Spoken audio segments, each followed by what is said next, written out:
Hello students, how are you? Students, in today's lecture we will talk about algebraic rules for gradients, and these are helpful for solving certain questions.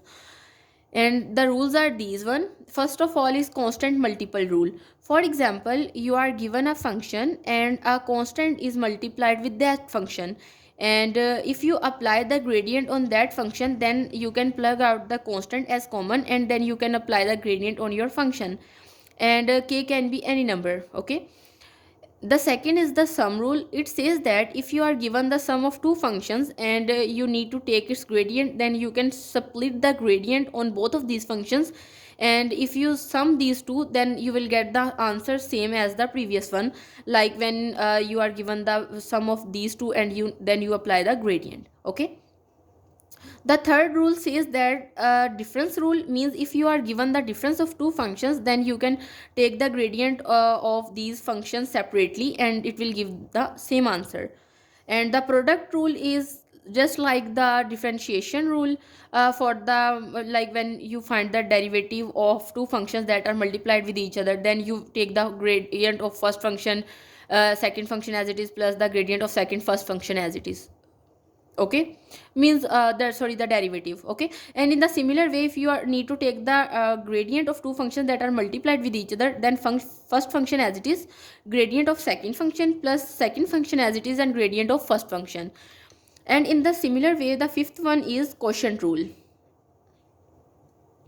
Quotient rule, for example, you are given the quotient of two functions and you need to take its gradient, then its rule is also the same as the differentiation rule, like the function in the denominator as it is and the gradient of the numerator function and negative sign, and the function in the numerator as it is and the gradient of the function that is in the denominator, and the square of the function that is in the denominator, okay? And this is the quotient rule.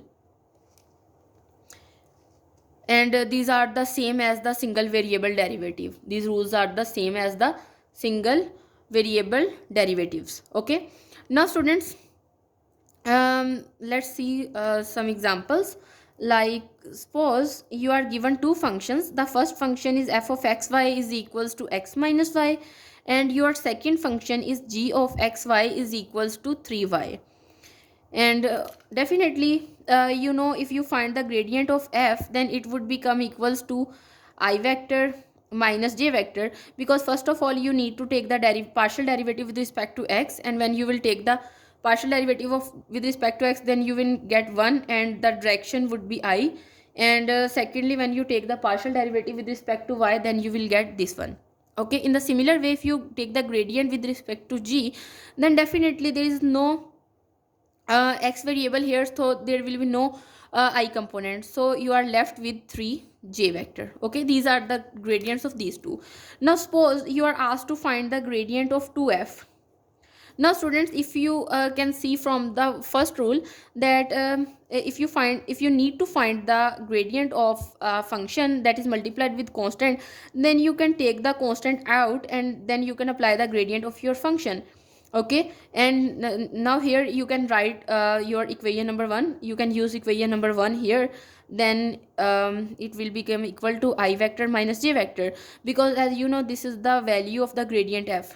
And then if you simplify it further, then you will get to I vector minus j vector, okay? And minus 2j vector, okay? And also definitely it is equals to this one, okay? Now in the similar way, students, if you are asked to find the gradient of two functions that are multiplied with each other, like gradient of fg, then you know that we need to find the gradient of like the function f, this one, and g, this one. And here we can write as x minus y times 3y, okay? Now students,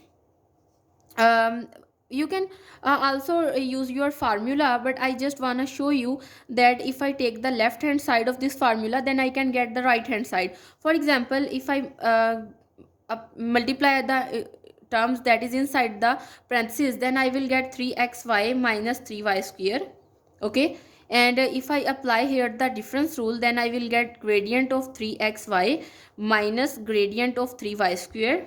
Okay, and then if I open it up, then I will get 3x j vector, yes, and plus 3y I vector and minus 6y j vector. Okay, and here if I simplify it further, then I will get 3y I vector plus 3x minus 6y times j vector. Okay, then also here you can write 3y times I vector minus j vector and plus 3y j vector, because I have added and subtracted by this term. Okay, and plus 3x minus 6y j vector as it is. Okay, I hope so you understand here, because here I was left with 3y I vector, and if I add and subtract by 3y j vector, then I can simplify it with j vector, and one 3y j vector would be left behind. Okay, and after that we will get 3y I vector minus j vector, and plus as both of these terms are involved with j vector, so I will take it as common, and I will left behind x minus y times 3 j vector. And you can easily see that it is equal to g times gradient of f, because g is equal to 3y, and the gradient of f is this one, and plus basically x minus y is equal to f, and the gradient of g is equals to this one, and hence we have proved that the gradient of fg is equal to g gradient of f plus f gradient of g. And if you simply want to find its answer, then you can simply write gradient of fg means the formula, the original formula that I have written down. Okay, and this one is f times gradient of g plus g times gradient of f. And if you just put its values, like the value of f means x minus y, the value of gradient of g 3j vector, and plus g as it is, and the gradient of f, then if you simplify it, then you can get your answer. But I just want to show you that this is not arbitrary thing, we can prove it, on any question. Okay, and we can also prove it by taking any general vector or general function and the terms. Okay students, now this is students all about today's lecture, in which I have discussed some algebraic rules for finding gradients of functions, and there are 5 rules that I have discussed in today's lecture. See you next time. Thank you so much.